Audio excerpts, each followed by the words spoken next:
Hello, എല്ലാ കൂട്ടുകാർക്കും നമസ്കാരം. ഇന്ന് നമ്മൾ ചെയ്യാൻ പോകുന്നത് ഈ ജമന്തി പ്ലാന്റിൻ്റെ മുഴുവൻ മണ്ണും ഉണങ്ങി കട്ടയായിട്ട് പോയിട്ടുണ്ട്. അതിനെല്ലാം ഒന്ന് റീപ്ലാന്റ് ചെയ്യണം. അതിനായിട്ട് നമുക്കൊരു പഴയ ചട്ടി തന്നെ, ഒരു ചെടിയിരുന്ന ചട്ടിയാണ്. അതിനെ നന്നായി ഒന്ന് കഴുകിയെടുക്കാം. എന്നിട്ട് ഇതിലാണ് ആ ജമന്തി പ്ലാന്റിനെ നമുക്ക് നട്ടു കൊടുക്കാനുള്ളത്. അത് മുൻപിരുന്ന ആ ചട്ടിയിലിരുന്ന മണ്ണെല്ലാം കട്ടയായി പോയിട്ടുണ്ട്. ഇത് ഞാൻ കുറച്ച് കരിയിലയും മുട്ടത്തോട്, ഉള്ളിത്തൊലി ഇതെല്ലാം ഇട്ട് കമ്പോസ്റ്റ് ആക്കിയ മണ്ണാണ്.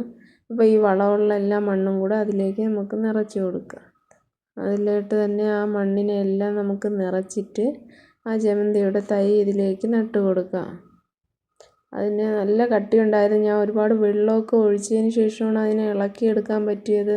വേരെല്ലാം കട്ടി പിടിച്ചു പോയായിരുന്നു. അതിനെ എടുത്ത് നമുക്കിപ്പോൾ മണ്ണ് നിറച്ച ആ ചട്ടിയിലേക്ക് നട്ടു കൊടുക്കാം. ഇത് കുറച്ച് കഴിയുമ്പോൾ നമുക്ക് നോക്കാം. 2-3 മാസം കഴിയുമ്പോൾ ഇത് എത്ര നന്നായി വളർന്നിട്ടുണ്ട്.